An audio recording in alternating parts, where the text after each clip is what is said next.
Have you been a little nervous that your word choices and vocabulary are maybe a little too advanced or too simple for the age group that you're targeting in your picture book writing? I have a really great exercise for you to hone in and develop your writing skills in terms of writing for different age groups.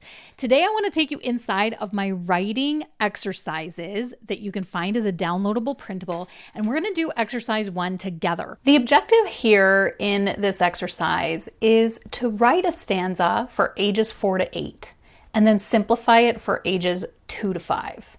This is a great way to build your skill in adapting to writing for different age groups. And I challenge you to not only do it within the printable that you've gotten from me, but to transfer this exercise multiple times into a journal. Use it as part of your daily writing practice to begin to think of words and vocabulary that adjust to different age groups. You might feel like watching me do this exercise in real time is a little bit of an English lesson. And it's because you're going to have a window into my brain as I'm writing and choosing different words for different age groups. And I'm going to break it down and show you exactly why I choose to use a certain approach for ages 4 to 8, and then how I simplify that. When you go to do this exercise, you don't have to overthink it or overproduce the stanzas in this exercise. But for your benefit today in this video, I want to really break down my process. I'm going to write the stanza for ages 4 to 8, and then we'll break it down. Tibbs loves going to grandma's. They always try something new.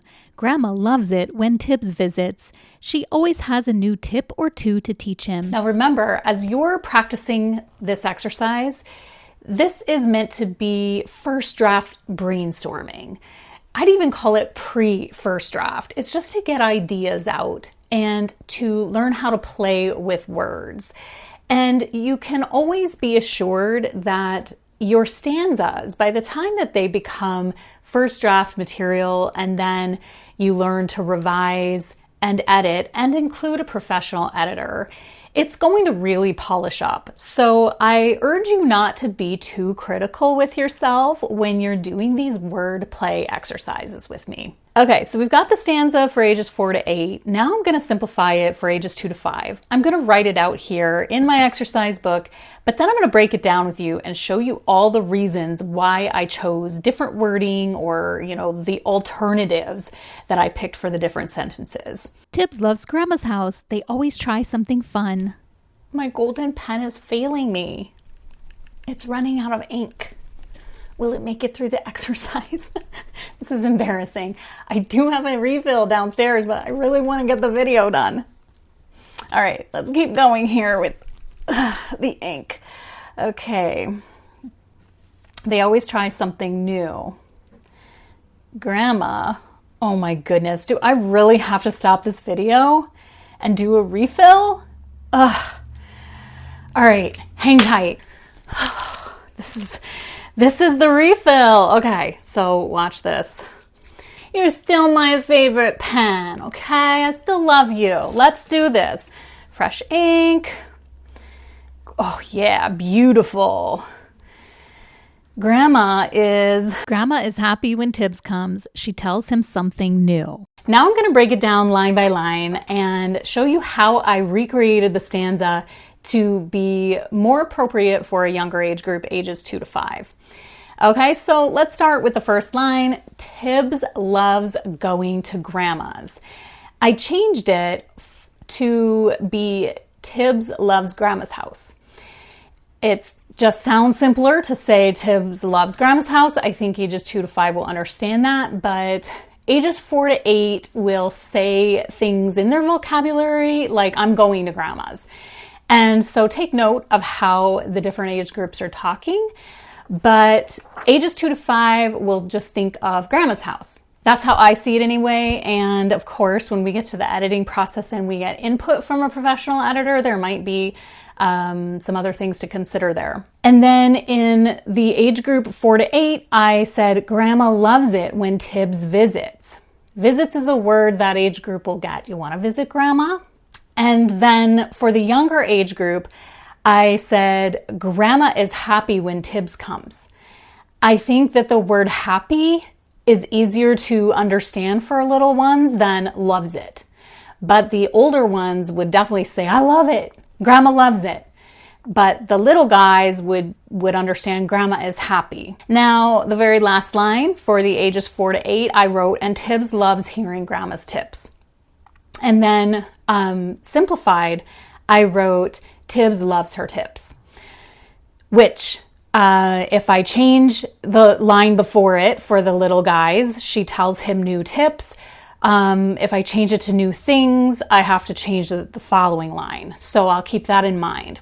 So this shows you how I did this exercise. You can work through a stanza of a current idea or manuscript you want to work on, or you can pull out some random ideas and just simplify them. Thanks for joining me here in these exercises. And remember, the whole workbook that you can download from me has lots of different exercises. This is just the first one that I've demonstrated here. But the next one, and I also hope to show it here on YouTube, is an exercise where we do really quick, timed conflict and resolve exercise. So look on the channel for that. But meanwhile, just check these all out. They're all here to help you stretch and build your writing skills for picture books. So what is this all about? This is a writing exercise, downloadable, printable. You're going to find it in the description below, and it's a link that you can follow to get this affordable printable and hone in on your writing skills through these exercises. These are exercises that I personally practice, that I've developed to not only correspond with the free writing class that's here on this channel in the Writing Picture Books playlist. You can find it for free here on YouTube. I take you step by step all of different lessons that take you through the entire process of learning to write picture books. And not only does that class have all of the lessons, but it corresponds to exercises that can help grow every skill that I teach in those lessons. So you're going to find this book really, really useful if you're doing my online class. But it's a standalone book too. You can just get this book and start practicing those skills. Check out the rest of the channel, subscribe, like, hit the bell for notifications. And until next time, picture book writers, happy writing.